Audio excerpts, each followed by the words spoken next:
Channel open. Welcome back to WeeklyTrek, a Star Trek news podcast presented by TrekCore.com. I am your host, Alex Perry. What's today's date? The date. Today's show was recorded on November 26, 2025, and is current through Star Trek Strange New Worlds Season 3, so beware of spoilers. Alright, let's get into the show.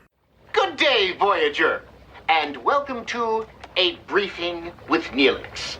It's a catchy title, isn't it? WeeklyTrek is a regular news show covering the biggest stories from the Star Trek franchise. We are in the Alex Kurtzman era of Star Trek, with the 12th television show currently in production, and 14 movies to enjoy, and merchandise continuing to fill the Bajoran wormhole. So stick with me, and I'll help you sort the real facts from a lot of the Dominion propaganda you'll find online. And today's episode is another supplemental interview episode. This episode, I am joined by Ben Robinson of Master Replicas. Ben comes back once every 6 months. He's been doing it since the Eaglemoss times to talk to us about all of the exciting Star Trek merchandise releases that are on the way. And yes, I am a member of the Star Trek Master Replicas Eaglemoss Facebook group, and I do see all of the concerns that everybody is bringing up about pre-order shipping timeframes, and I can assure you that's the first thing we talk about in this interview and get the inside scoop from Ben about why shipping for a lot of these products has taken a lot longer than they expected. I promise you, based off of talking to Ben, nobody feels worse about that than he does, but it sounds like things have turned the corner for Master Replicas getting their production lines in place for some of these new merchandise production lines and getting first products close or very close to being out the door to people who have pre-ordered them. We talk about that. We also then go through all of the different kinds of merchandise lines that Master Replicas has launched recently. We talk about the action figures, we talk about the little starships, the successor line, or I guess spiritual successor line to the small Eaglemoss starship collection from way back when. We talk about the homeware goods, the office goods that Master Replicas has been putting out for Star Trek, and we even talk a little non-Star Trek too. So for folks who are interested in other licenses that Master Replicas had, there was one I was very interested in, but we do touch on a couple of others as well. So, and I promise you the shipping conversation is right up front. I'm not going to make you listen for 45 minutes to hear what's going on there. It's the elephant in the room, and it's the thing we discussed first of all. There's a great conversation, lots of exciting stuff happening and coming from Master Replicas, and can't wait for more, and I hope you will enjoy my interview with Ben Robinson. So, are we all ready? Oh, are you doing an interview as well, Shabbat? Well, Ben, thank you, as always, for making time to chat. I guess I'm going to start. We have lots of fun and exciting product releases to talk about, but I guess I'm going to start with the elephant in the room, given the email that went out yesterday from Master Replicas about the current status of pre-orders and shipping timeframes. There is growing concern about Master Replicas' fulfillment of its pre-orders, and I want you to put the naysayers to rest. Tell us what's going on. Well, I mean, basically, the combination of factors that made us make some mistakes just about how long things were going to take. So the tariffs is a big one, obviously, and some of it was just optimism. You know, we're doing a lot more than I think we thought we would be doing, and we needed to ramp up and get more staff involved. So those are the two things. I mean, what I think a lot of people will get, they'll start to get stuff this week if they haven't already. Actually, I think my Tribble and United Earth Space Probe Agency Cup just arrived the other day. Yeah, and little ships are on the way out to a lot of people. I think people are starting to get those. It hasn't helped that there's been a snowstorm. They're all coming from Missouri and they're all buried in snow at the moment. So just at the point when we're like, right, we can get stuff out to people. So yeah, a lot of stuff is landing now and is going out. I can only apologize for our over-optimism about how quickly stuff would get to people. It's much more to do with the fact that the company is ramping up and growing and you know, going fast, rather than any kind of, you know, anxiety about things not turning up. They will turn up. I'm very confident of that. And as I say, a lot of stuff will be arriving in people's hands in this week, the next week or two. There are some kind of heroic measures that the company's decided to take to try and get stuff into people's hands faster in Europe. But unfortunately, the nature of the tariffs means that that just didn't work for the US. We looked Yeah. at it and we were going to do our best to try and get stuff into the US by basically us picking up more cost by paying to air freight stuff, but it just wasn't practical. It would have put us out of business because of the weather, or people would have ended up paying huge tariffs on stuff, which we didn't Yeah. want to happen.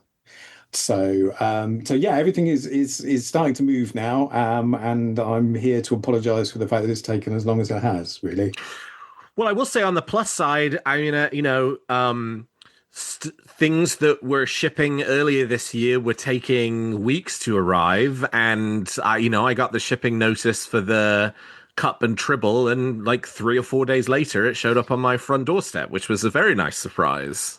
yeah. Well, one of the big things that's changed is we opened what they call a 3PL, which I believe stands for third party logistics, which is basically a US warehouse. So any US customers now will be getting their stock shipped to them from the US, and that means it will be a lot faster.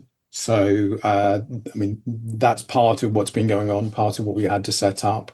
Um, and that's up and running now. And again, as I say, I think people will start to see the positive side of that as stuff arrives quickly. They'll as you say, you get a shipping notification, and then a couple of days later, you'll get your goods. Yeah. Snow notwithstanding. Yeah, right. Yeah. Which, of course, is, we're entering the snowy part of the year here in the US.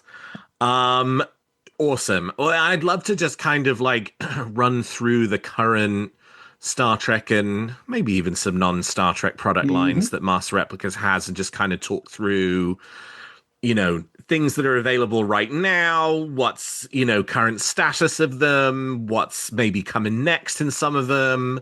And let's start with action figures. Love to hear about current status of the action figures, I'll and show you that. can we expect more? Yes, the idea is there will be a lot of them. The idea is that we'll be releasing two every month. They have taken the longest of all the things that we've been working on, and that's just mostly because we really wanted to make sure we got them absolutely right. Um, and I think that was an example of us being a bit over optimistic about how quickly things could go. But we've sculpted and had approved something like the first 16, 18, something like that at the moment. So once now we've got them working, they're pretty much approved by CBS now, the first two or three. Um, it's just shocking how long it takes to actually manufacture things and then ship them. Yeah. From the point of being approved to actually being on the shelf is something like 5 months. Oh, So, wow. you've got to manufacture them, then you've got to ship them. Right. They've got to get from China, and then they've got to get across the United States, and then they've got to be shipped out to people. And then, of course, we have this extra complication, which I guess people who work in the industry or anything like it understand, which is that there's Chinese New Year, that you Yes. have to get things out of China before the end of Right. January, Yeah. or everything stops for a month, and then it takes you longer to get them out. So yeah, action figures they're looking great. I have to say I'm really pleased with them. We have Strange New Worlds, Picard season 3, and Lower Decks are all in hand, and we've got just about to start on some Discovery ones. Oh, cool. The Lower Decks ones I think are particularly successful. They work really, really well. I'm obviously, I feel particularly bad about having said that these will be out sooner than they were. So, in order to reassure people, I'll try and get permission from CBS that we can share images of them in production, as it were. Yeah. It's Yeah. always a tricky thing because you can't show stuff, particularly when it's likenesses. Right. You can't show stuff that isn't the final product without getting extra permissions, and it's always very difficult. But they are looking great, and they're all characters they're all iterations of characters that haven't been done before. Yeah. So would it be true if I understand what you're saying correctly, would it be true to say, because when we talked about this last time earlier this year, you were talking about 2 a month. You just mentioned 2 a month again, that Yeah. the plan is still 2 a month. It's Yes, just absolutely. that it took a while to get things going, and now Yes. you've gotten the sort of production process figured out and the timelines figured out to make this work properly, that 2 a month is still the expectation, just on a delayed timeline from It's when we just the were first thinking one about will it. be Yeah. later than it should have been. Yes, Yeah. absolutely. And Yeah. then they'll just keep coming. Yeah. And that's something obviously I have a lot of experience with. I think people who've bought stuff I've made before understand that we can keep it coming. Yeah, right. So Yeah, as I recall, there are 6 for pre-order right now. yes, what happened is because things were taking longer than we hoped, we stopped putting more up for pre-order. Yeah. Because what I didn't want to be was in a situation where there was something like 20 on pre-order Right. and nothing had been shipped to people. And Yeah. that, then people would absolutely be right to be worried. And, you wouldn't keep going on ordering them if nothing was arriving. Yeah. So it, we want to it get would to the hurt point the when sales at the stuff's- later ones if the first ones are not in hand. Exactly. We just wanted to get to a point when we knew that there would be a consistent flow and that people wouldn't have too many on pre-order before they got the first ones. Yeah. So I literally just got approval on actual production samples for Spock and Mariner. Picard has the tiniest change on him. And the factory is raring to go and ready to start making them. But that still takes 30, 45 days for the quantity, and then we've got to ship them. So they're on target to leave China before Chinese New Year, which means there will be, it varies a bit depending on where you are as to how quickly they will then arrive. But they're on the way. They're on the way, and I promise people we will share pictures of things. I'm just trying to find out if we can actually get some pictures out of the factory to show people, like on the production line, which I always think is quite entertaining. And then in terms of getting pre-orders going up for figures 7 and 8, are you thinking that will be a once the first 2 ship, or January, or January, what are you thinking right think. now? Yeah. I mean, it's an interesting question as to whether we put them up for pre-order in January. I mean, it's an interesting question, really. I don't know what the correct answer is. Yeah. I think we might put 2 more up before the first one ship, but realistically, I wouldn't want to be more than 3 months, 4 months out, particularly as we haven't covered ourselves in glory in that respect in this year. So, we're very determined, and, the management's been very clear that they want to get everything back on a very reliable, straight and narrow, completely, predictable release pattern. There's been a little bit of, there are reasons why certain things had to be released this year, which means some things have gone up a bit sooner than that, but not much, only by a couple of weeks. We just wanted to get stuff out there for people. And as I say, a lot of stuff will be actually turning up and shipping any minute. Yeah. Which is, I mean, very exciting.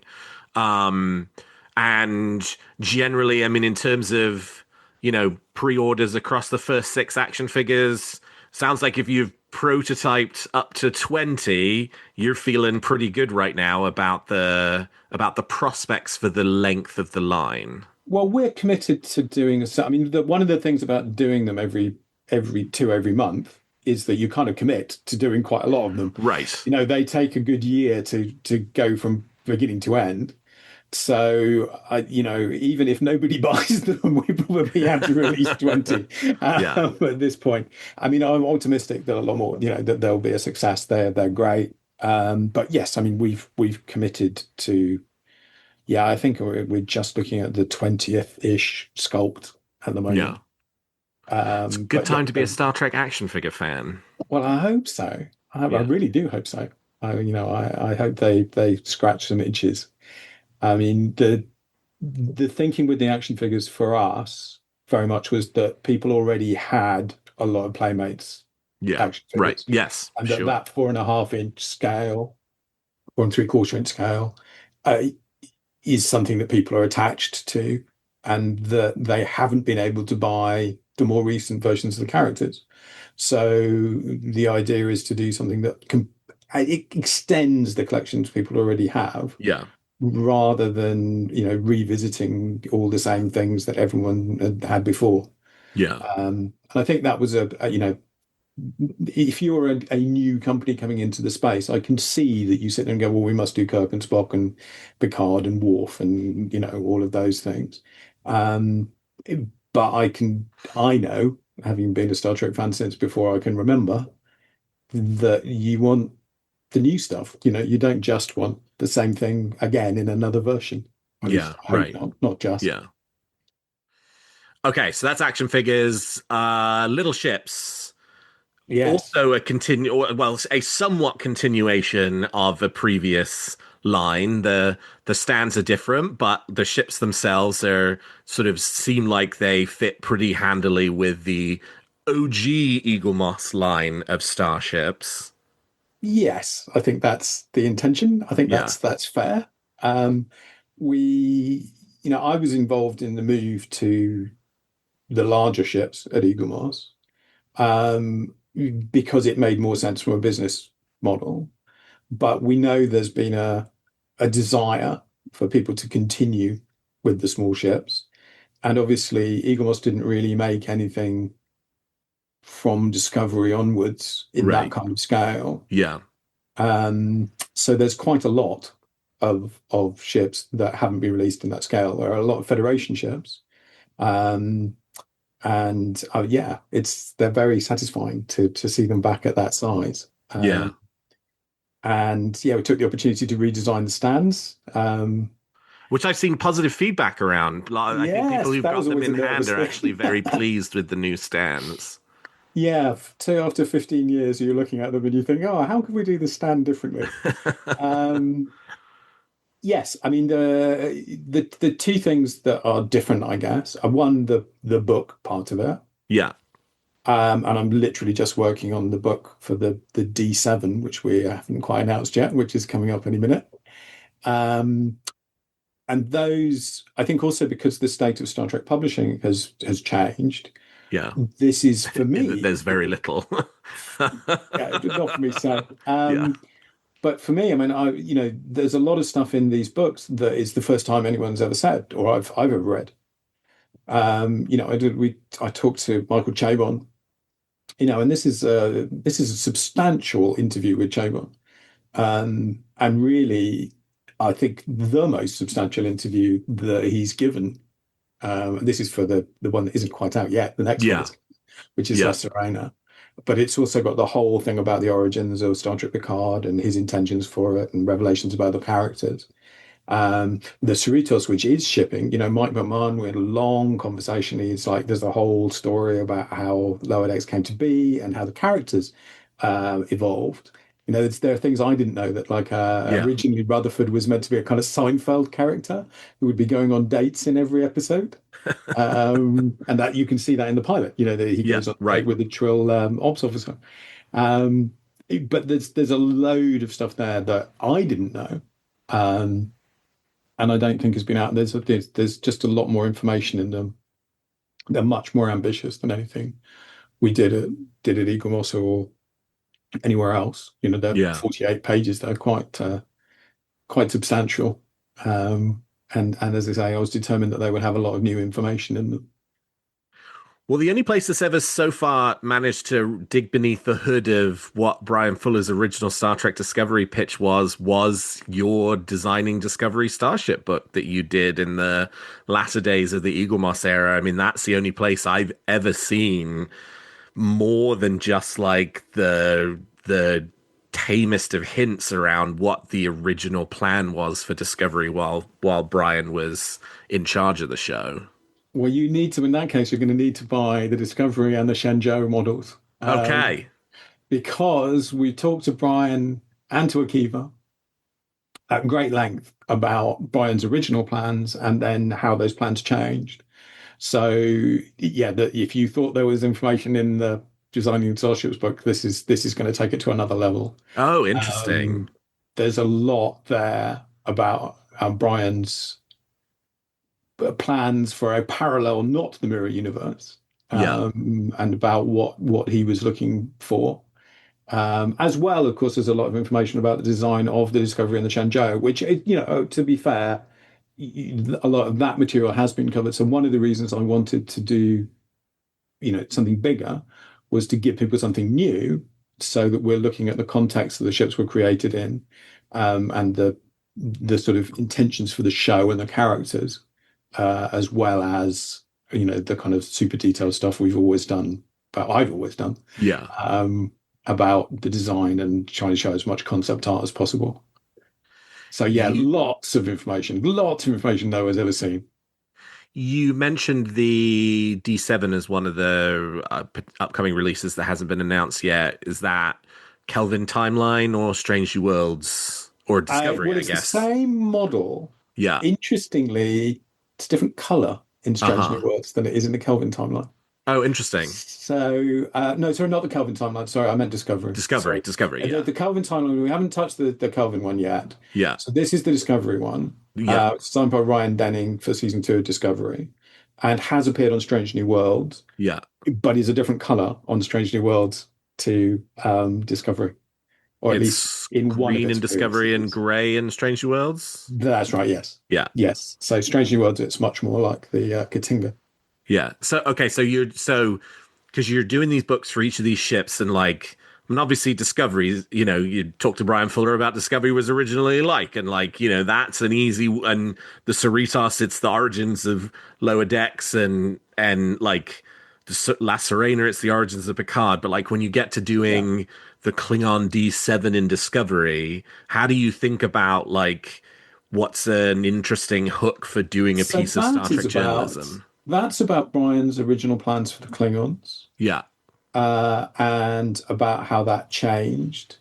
We talked to Kirsten Beyer, who was also responsible for the IDW miniseries, like Kalas, who talks about how Takuvma was envisaged and how that changed during the first season, and talks about they had different ideas for how the first season might have ended, how to end the war, and that gets discussed. Plus, there's Ryan Denning's sort of discussion of the design of the D7. So there's a lot of really interesting stuff in there. So also with the other one that we haven't announced yet. I mean, I'm going to spoil everything because we're announcing it next week, so Yeah. it's not like Yeah, big sure. news. Right. The other one we're doing is that same release is the Voyager J. Uh-huh. And for that, again, another big subject that we've Yeah. never really seen discussed anywhere, is to talk to Michelle Paradise about, the 32nd century, Yeah. and why it was the way it was, and what they wanted to do with it, and why is Earth not a member of the Federation, and what's happened, and what they think was interesting about it. And again, I think it's fascinating stuff that you just haven't heard before. Yeah. These books, I mean, as I say, they're 48 pages, but these are really, perhaps foolishly of me, they're what I always like the most, which is long form, in-depth articles Yeah. about a big topic. Problem is, you So signed yourself up for 48 pages, so now you like first now we've 10 got to probably fill come it, pretty yeah. easy, but the 170 that come after that probably are not. Well, it took us 12 years to do 170, so I counted on it. It must have taken us 7 years to do 170, 180, 26 a year. So yeah, 7 or 8 years of work. I mean, we're not producing quite as many a year, producing 12 of these a year. So one little book every month. I mean, sadly, I can't write them all myself. So, but I am incredibly pleased that we managed to get Ed Gross. So Ed Oh is yeah, sure. for me growing up, Ed was the Yeah. Star Trek journalist. And Ed and I have become firm friends, and we're working together on these. So I just insisted on talking to a few people myself.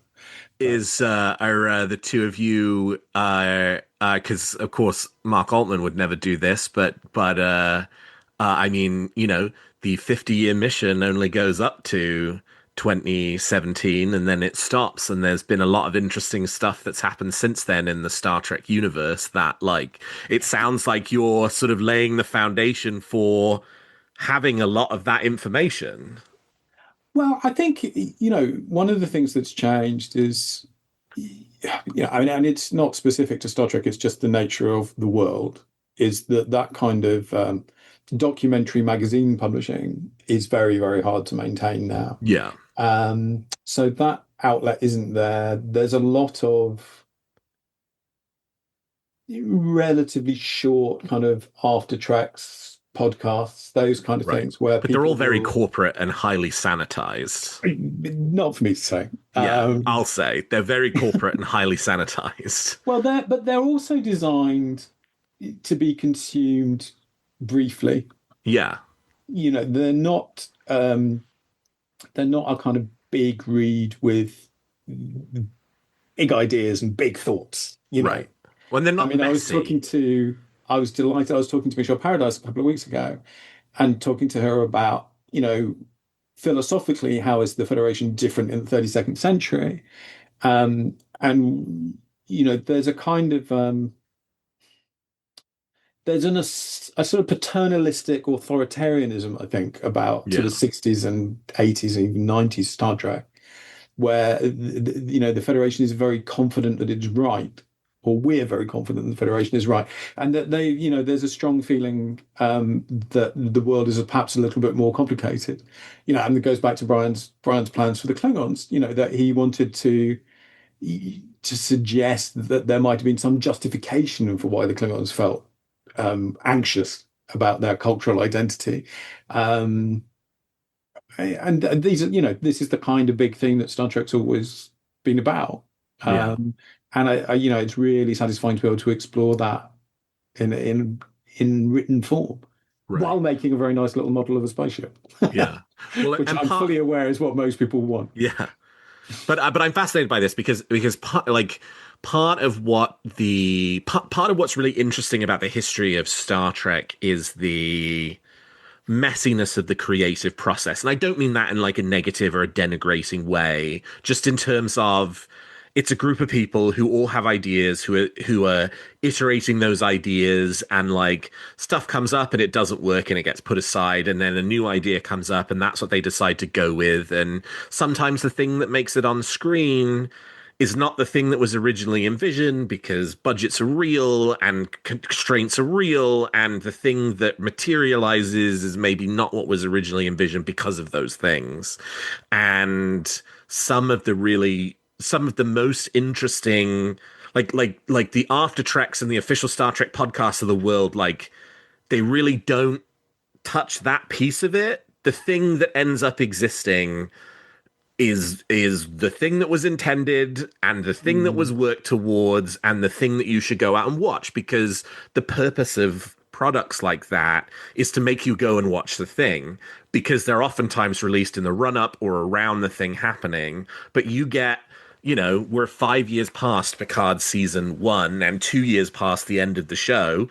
People who have watched it, they've watched it, right? Like you've either watched it or you've not. The sort of new audience is not that big. So I guess I'm curious, like, because you're doing this now as opposed to in 2017, 18, 19, when it's still very locked down, it's still very in production, it's still very in process, right? Like the Discovery people, show's done. Discovery is what it's going to be.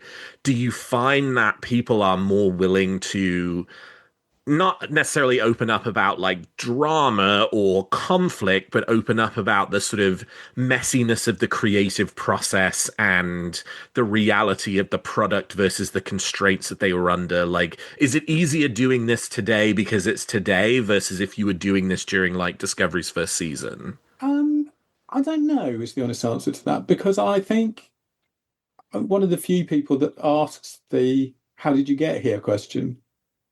Most people, I mean, I've always been fascinated by the road not taken. Yeah. And I don't think that exactly. And Star Trek is replete with roads not taken. Oh, I mean, yeah, oh God, there are so many roads not taken at the moment, particularly in the movie side. Yeah. But I think that part of the creative process, I always try to ask people about what was the challenge that you faced and what did you think about that challenge? And that's not necessarily messy exactly, but it is iterative. Yeah. So I mean, my favorite thing is Michael Che once said, that they got word that Patrick didn't want Picard to be, set on a starship and didn't want it to be TNG season 8. Right. And they What a sat there and it was constraint, like, but also what an opportunity. oh, well, absolutely. I mean, and it leads to, I'm really proud of that article, and I think he's really interesting. Um, but one of the things he says is they're sitting there saying, well, what are we going to do? Yeah. Maybe we should just have him investigating mysteries on the Vineyard, Captain Admiral Picard investigates, doing a kind of Hetty Wainthrope investigates is what Chabon said to me. But that's I would not. watch that show. I would watch that show. He and Akiva were up for the show. They wanted to make the show. But I mean, that's a joke. I don't think they ever seriously considered it. But if you're confronted with, okay, we don't want this, you then ask yourself those questions. And for me, that's where it gets interesting, is trying to understand the thought process that led you to where you were. And you do see, traces of ideas that were there before that were abandoned or things like that. I mean, even on the design side. So, a lot of the ships in the 32nd century in Discovery have this kind of organic kind of ribbing type stuff over the surface of them. That came about because Discovery was going to get an upgrade and they decided to wrap it in bandages. So the kind of these extra kind of ribs or layers over the top were originally designed as a form of bandage, and then they thought, well, actually that looks cool, and they started to incorporate it in the designs of the other ships. So yeah, I love all that stuff. I mean, it's kind of why I do it, why I want to do it. But at the same time, I'm very aware that this is like the half of the product, and the other half is you get to actually hold a starship in your hand. Yeah, the product of all of that messy creative process that went into design, and then you have this thing at the end of it, and now you get to hold it and play with it and look at it from all the angles that you don't get to see on TV. Exactly. And I always think that people, we'd all like Star Trek to be a little bit more real than it actually is. Yeah. And that opportunity to have all these different ships and to see how talented and creative the people who made them. But there's something enormously satisfying about it. I mean, what have I got on my desk? I've got a mess on my desk. Talk about the creative process being messy, but I do have there's like a little. It's not in focus. There's a little La Serena there, and I think you really you can appreciate those designs a lot more when you kind of hold them in your hand, and when you can put them in your display. And then part of what you were saying about the stands now is that those stands actually turned out to be kind of, you've got like 3 different options for how you can display the ship. So you can either have the ship just on the transparent part of the stand, which has the smallest footprint of any stand we've ever done, or you could have it on the black base, which is a bit bigger than the old kind of Eagle Moss lodging, or you can have it on the you can turn it into a full kind of museum display where the book slides into the base. And has the little kind of, rubric, the little bit of information about the ship down the side. So that kind of flexibility and attempt to do things differently is a big part of what we try and do now. How are you picking which ships in which order? I mean, obviously, right, like first 3 out of the gate, Cerritos, Strange New Worlds, Enterprise, and Kelvin Enterprise. I mean, that makes sense as a 1, 2, 3 punch, but like curious for, it now sounds like you're doing 7, 8, 9, 10, 11, 12. Like, Voyager J is coming before Enterprise G, like how do you make some of those decisions? Well, some of that, I mean, there's a bit of a political leaving some space for the fan home ships. So, the part of the understanding was that they would get a decent amount of time before there was a little version released. I mean, it's interesting going back and looking at the ships and thinking, okay, we haven't done anything at that size that predate that Well, we haven't done anything from the Shenzhou onwards. So I think obviously everybody loves a Starfleet ship. That's going to be the first priority for people. But we haven't done. It's not a surprise to you that the next ones were Discovery and the Shenzhou. Yeah. So yeah, you're trying to kind of hit the sort of the big hitters, as it were, the big favourites. I think there are a lot of really nice Federation designs that were created for Discovery that I keep tuning into Strange New Worlds and expecting to see turn up. There's some really nice John Eves designs in there. Yeah. So, but there's a lot. There's a lot that we haven't done. I mean, we're not even getting into all the kind of very divisive and very obscure Klingon ships that appear in Discovery. But those will be numbers 150 to 180 of the new collection, right? Well, I really like the Sam Mishlap's little Klingon bird of prey fighter, which has turned up on Strange New Worlds. But yeah, I mean, the goal is to hit the obvious things. I mean, we know after 15 years, I know that what people like the best is Starfleet ships. So then it becomes kind of like, well, which one should we do first? And we know that the J was Voyager J was a big hit with people. They really liked it. And then, you don't want to just do Starfleet ships. So a big Klingon ship makes sense. A little big Klingon ship. But yeah, I mean, we will get to everything eventually, I hope. It depends on whether people buy them or not. People don't. Right. Well, Yes. we won't keep doing them. Yes. The original Eagle Moss line got to 180 because enough people buyed them to get it to 180.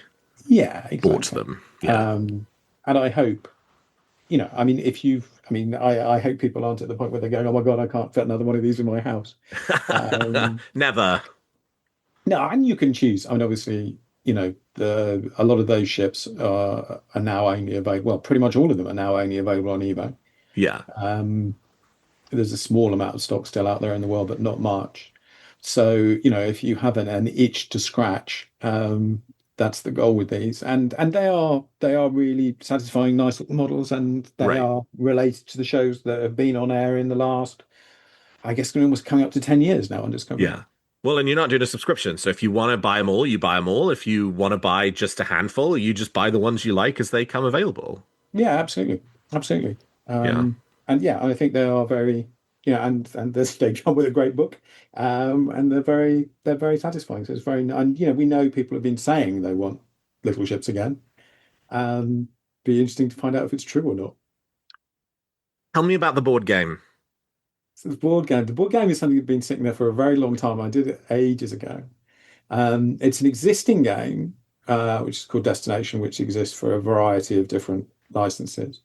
It's kind of Monopoly-like in that you travel around the board visiting different locations, and you basically have to collect locations and do it. So, Star Trek: The Next Generation themed, right? Doing Who I Am, each destination is taken from an episode of TNG. Yeah. And is specific. And I had a lot of tries, so I was very careful to work out where they should be on the board. It's often a bit vague in TNG how close places are to one another. Sure. But, the Klingon Empire and the Romulan Empire have a border. So they do in the board game. But yeah, the idea is that you draw a certain number of destinations. Each player draws, whatever percentage of the destinations there are players, if you see what I mean. Yeah. And then you have to roll your dice to get around the board to get to those destinations. But along the way, you encounter various hazards, which could be a holodeck malfunction that paralyzes your ship, or a visit from Q, who brings you greater wisdom. So it's a very carefully researched game, put it that way. I think everything in it. If you watched all 179 episodes of TNG, it will be incredibly familiar to you. Yeah, that sounds like fun. I hope so. Yeah. Is this just a one-off? It was a board game that felt like it fit the Star Trek aesthetic, and it was like, let's do that. I mean, if it sells well enough, sure. I mean, I'd love to do an original series one. I'd love to do a Lower Decks one. I think, it would make a lot of sense to do it for Lower Decks. The hazards would be a little different. Sure. Next, you'll tell me you're going to build in a VHS component and get Robert O'Reilly back as oh crap, what was the character's name? The No, experienced beige guy. no. But Yeah, there's a lot that was to a board research game in it. of a different era. I remember that. Yeah, there's still a very good picture of Gowron, which is the one that CBS always present, which is the cover of that board of that game. Yeah. Well, he's got a different headpiece too, so it's not really Gowron. Yeah. Well, he just the Klingon foreheads change all the time. True. And then you've also got the turn your office into a captain's ready room with the master display sort of big LCARS panels that With you've got. the But then desk. I Oh also well, yes. So we do it two ways. So yeah, there's the and then light up panels. the Light keyboard up panels, which mats. are really satisfying. Um, that one of the reasons, sorry, one of the reasons they're running a little bit late is that the power supply. This turned out to be a tariff thing. Is that the power supply you couldn't include the battery because it massively doubled. The tariffs just went through the roof. Oh wow, So what we've done that's is so designed it in stupid. such a way that I didn't want to just have it so that if you had to have a dangling cable coming out to it, so you Right. put it on the wall. So it's designed in such a way that you can put a power pack, like a charging pack for a phone or something like that. You Yep. can put it inside the frame and just put the power from the inside. Uh-huh. But yeah, that looks. I mean, that's one of those things where you kind of think, oh, I wonder why no one's done this. Um, and when you see it, you go, oh my God, this just works. This is great, you know. So yeah, I can't wait for people to get those. That's one of the things which people in Europe will get a little bit before they do in the States, I'm afraid, because of the tariffs and the way they have to be brought in. But they are finishing them now, so they will get out before the end of the year, and then it's just a case of getting them into people's hands. And you listed the Defiant one for pre-order. Is your sense that there will be more? And there will definitely be more because we're making them at the moment. Okay, good. Well, But good. No, again, excellent. after the embarrassment of having promised things a bit sooner than we could really deliver them, there we've gone to the opposite extreme with some products now. Which is make them and then So, sell them. Yeah. making them and not telling anyone about them, which is Yeah. probably not the best idea. But yeah, there are a couple more Although that are one pretty. probably helps. Putting one up for pre-order probably helps you figure out what the size of the market is, and therefore Yeah, you can then guess, okay, if we sell this many Defiants, we'll sell this many X and this no, many Y you and this never many quite Z. know, but it's gone down very well. Yeah, So there's every reason to think you'll be able to cover your entire wall right. with But I don't have, as MSDs. you can see, I don't have any more wall space. That's all right. I'll find some. I'm There's sure other you'll rooms in find the house. some. Sure you'll find some. And then there are conversations. So there are interesting things like that. So unlike on the Enterprise D one, and with that MSD is obviously very famous, but it's actually surprisingly Spartan when you look at it. There's Yeah, very right. little on it because Yeah, it was a different era. it's just lines. So I've been talking to Michael Cooder and to Jeff Mandel about creating a more detailed version of it. Yeah. So it will be not exactly canon, but it will be made by the members of the Star Trek art department. So it will be I as think you close get a pass for that. as it could be. Yeah, Yeah. not made up by me, you know. Right, right, right, right. But yeah, Jeff did the equivalent MSDs for Picard season 2 and 3, and obviously he's been around Star Trek art departments for years and years and years. I mean, that's another thing that I'm very proud of and pleased with is that we're able to employ members of the art department Yeah, to help finish these things off or create them from scratch. yeah. And then you got the keyboard mats too. Yes, so that's the other way of doing it. It's much the budget version. Yeah, right, right, right, right. But they're just a bit of fun. I mean, they are fun. I mean, there's something once you put them on your desk, it's very hard not to press the buttons. Yeah. Oh, it's Um, sure. I have a off-brand, a non. I will promise to upgrade it to a officially licensed Master Replicas one. But yes, I do find myself playing with the buttons, even though they're not real. yes, it's just tempting. Um, yeah, I mean that's the other part of what Master Replicas we're trying to do is to, have a little more fun, I guess. I mean, you've got your mug and tribble Yep. now, that kind of thing. And that's a really interesting example of something that is fun, but is also super nerdy. Um, Oh, it sure is. in And that it's that one line from one scene. Yeah, well, and the wreath that is on the cup only appears in where no man has gone before. You Right. can see it if you look at Gary Mitchell in the bed. If you watch it now in HD, you can see the wreath on the cup. But obviously in 1966, nobody could, so Yeah. they stopped bothering to put the wreaths on the cup.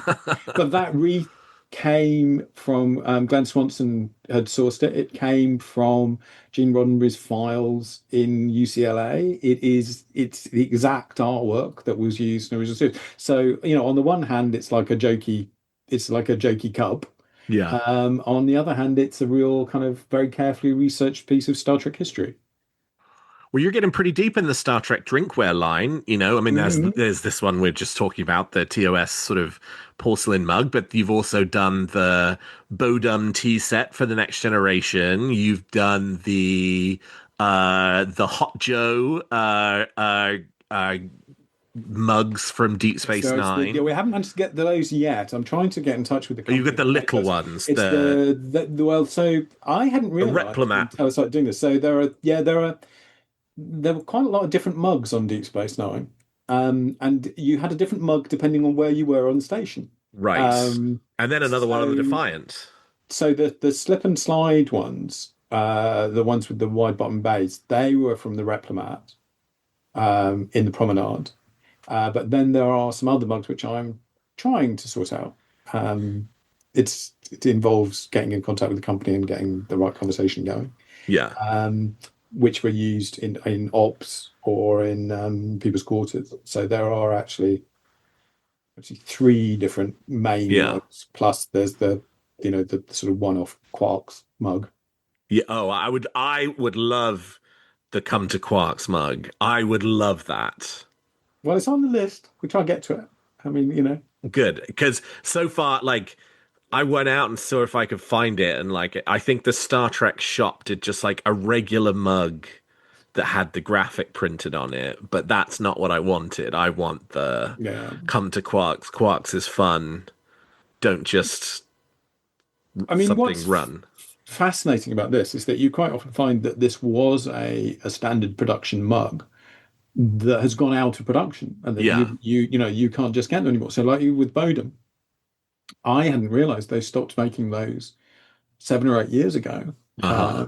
So, getting to them and, having the conversation saying, look, we'd like to do a special reissue of it. It turns out Peter Bodum is quite a big Star Trek fan. Oh wow. Okay, yeah, because I was going to imagine like what that must be a weird call if you don't know about the Star Trek thing. You're just like, I'm sorry, you want to bring back a Yeah. 90s teacup that we stopped selling years ago because nobody was interested in it anymore because it was on a TV show. Yeah, exactly. But that's been really fun. That was and that's probably been the biggest single success that we've had actually. Hugely popular. Um, so those have been fun. And again, there's something a little nerdy about, that this is as close to screen I mean, in fact, the Sure. prop department wants us to send them some so that they will turn up in the future. They may well be the ones that we've made. Oh, that's funny. Um, but yeah, that was really satisfying. And then but then also you discover, I mean, and this is an ongoing conversation. We're trying to on the Thermos, the Nissan Thermos Yeah, sure. mug, which was used Yep. in Voyager, has also been discontinued, so you can't get it. And the Thermos turns out to be a big, complicated company where the bit we're talking to isn't the right bit. Came out of Uh-huh. Japan, believe it or not. So The Voyager documentary team managed to get it at least some remanufactured for the there's not exact. It's yeah. not exact the one Yeah. they did. They found a lookalike one. Uh-huh. But yeah, so there are those. But yeah, all of this, it just takes time. I mean, Yeah. we're keen to do a lot of this. Um, I like the idea of helping people to source products that were in the show. Yeah, no, I mean that. Well, and I love that stuff. I mean, I love the props in the original show, but like you can't always afford that stuff, and yeah, having things that are as close to being in the 24th century as possible, whether it's in the glass in your hand or the LCARS panel on your wall, like to me, that's living.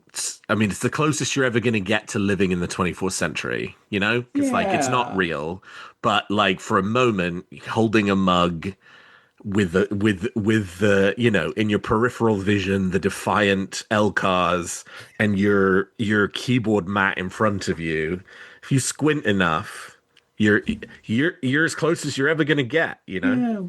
Well, I always say that it's about giving people, as I said, the chance to make it a little bit more real. That you watch the show and then it's over.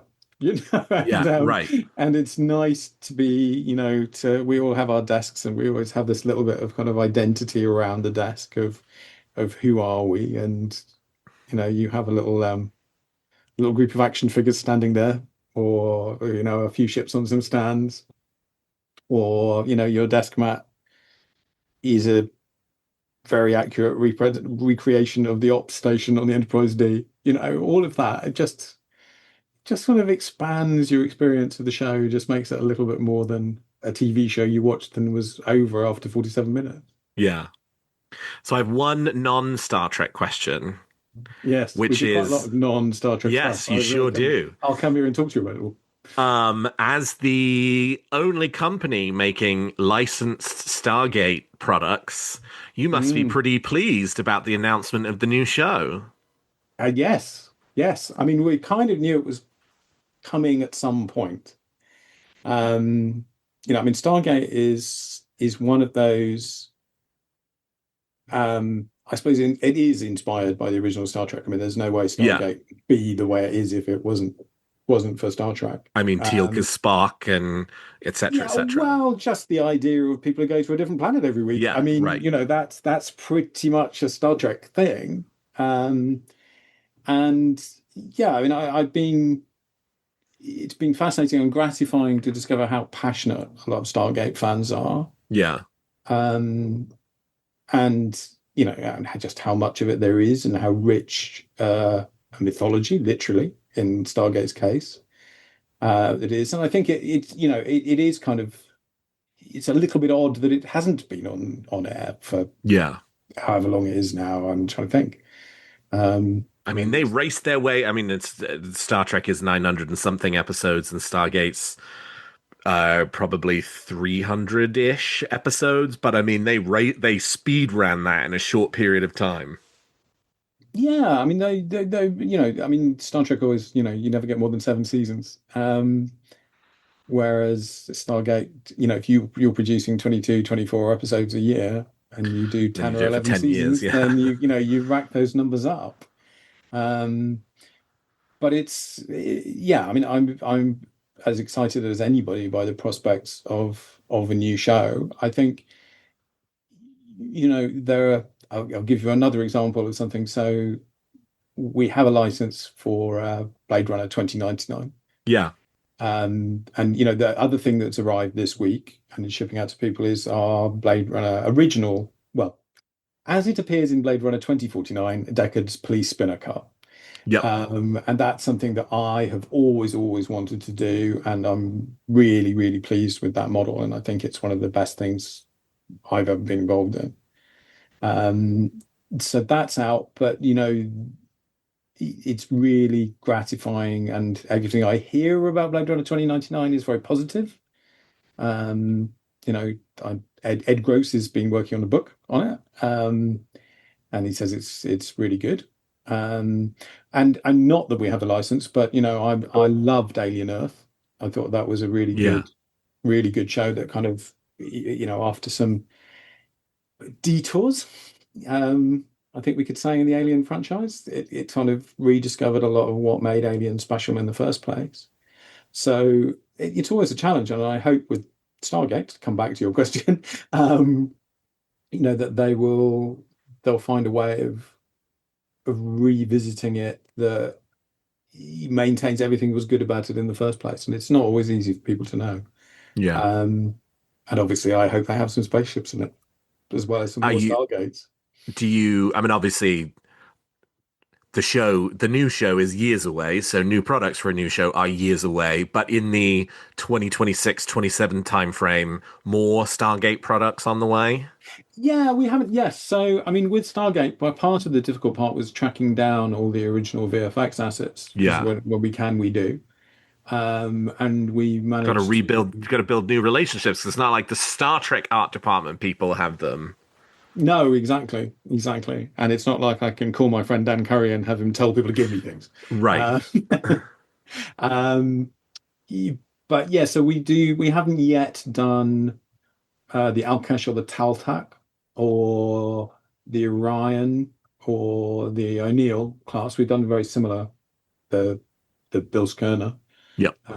but not the O'Neill. So there's more to come from Stargate. Those are all on the list. And obviously, the Destiny is one of the things that will be shipping early next year. In fact, I think some people might just get it this year, but I don't want to say that because if they don't, then it'll be my fault. Um, but they're all, you know, that's all going to carry on, and it's the hope is that the new show will arrive before we finished, so we can, Yeah. we don't automatically get the rights to the new show, but we've asked Yeah. for them, and I would hope we'd be in a good position to get them. That's very exciting. Well, Ben, always wonderful to talk to you. Really, really appreciate it. Anything else I haven't asked you that I should, because you're dying to tell me about some amazing new exciting product coming up? Well, I mean, the big thing is next year is going to be very different. It takes a long time to get this stuff up and moving, but once it is, that's kind of my expertise is in keeping it coming. Yeah. Uh, as I say, we schedule this podcast for now so that people had some sense of the fact that stuff is coming. I completely understand why people would be a little nervous, but I'm here to tell people they don't need to be, and I hope that people know me well enough to know that I wouldn't be saying that if I had any doubts. Yeah. Um, I mean, what depends now is that next year is if enough people buy the stuff, then it's great and we'll carry on. Right. We're not going to be, well, everything we advertise we'll make and we'll ship. That's not a problem. That's not the question. The question is, do people still want these things? Yeah. So I very much hope they do. I'm incredibly privileged to be able to spend so much of my life working on these things, and to talk to the people I do and to make the things I do. Um, and I just hope that they still make people happy. Yeah. But yeah, there's cool stuff. I mean, I think it's, as I say, it's all starting to ship now, so I don't have to persuade people to pre-order or anything. Just go and have a look at the store and see what we're doing. I mean, we're trying to have fun. We're trying to go deep. It is a business model that allows you to really address fans. And that's a big deal. I think, it's not the way most of the world works, and we're also trying very hard to keep our prices reasonable, Yeah. which is challenging in this world of tariffs. I'm sure. Yeah. But I think all too often people take a view that there are fewer and fewer people who want the products, so they make it more and more expensive in order to make it viable. And I think we always hope that we can keep as many people happy as possible by keeping the price as reasonable as we can. Yeah. As I say, that is challenging. There has been significant inflation and there are tariffs, but we're doing our best to keep that. Oh, the other thing I guess people always ask about, I just wanted to explain, is people are like, well, if there were tariffs, what did stop you making it for Europe? Or, why did that affect that? The problem is that you have to make everything together in one go. So the setup cost of making something is significant. You can't turn around and say, I'd just like another 5 of these or something like that. That's just not the way the world works. Yeah. So you have to make your quantity pretty much all in one go. And I'm sure for all your product lines, the US is probably the largest market as a percentage of... With the exception of Doctor Who, yeah. Yeah, right. But yes, the US is a key part of the equation for everything. And we all need to. This is a lesson for the future. We all need to, act together, work together. Yes. Um, Good and lesson of Star Trek. then It we can would, have nice things. yeah, right. But yeah, Be more Star Trek, be that's less the other thing. Of course, 2025. the other big thing that we just announced, literally last week, is Mass Effect. Sure. Um, which is a very rich universe, and I'm optimistic that that is another line that will go deep. But again, Yeah. we just need to get it out there and spread the word, let Yeah. people know. So, that's the goal with everything is to if you build it, people might buy it. Yeah. Is the hope. Well, thank you, Ben. Appreciate the time as always. And let's do this again in 6 months. Yeah, well, I mean, we'll have a lot of stuff will be out. A lot of stuff is going to ship in the next, literally between now and the end of the year. So a lot of people will have a lot of the things they pre-ordered. As I say, the first little ships are literally arriving now. And if it weren't for the snowstorm, they would have arrived a couple of Yeah. days ago.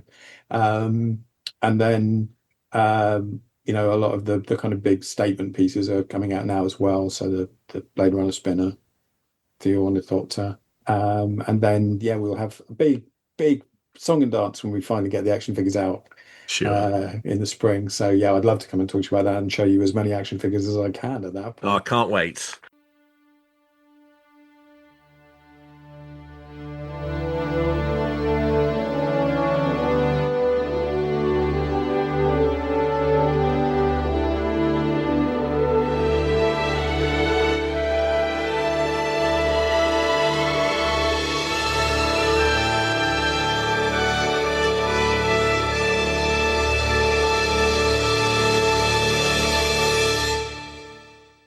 Weekly Trek is a production of TrekCore.com and owned by Trapezoid Media, LLC.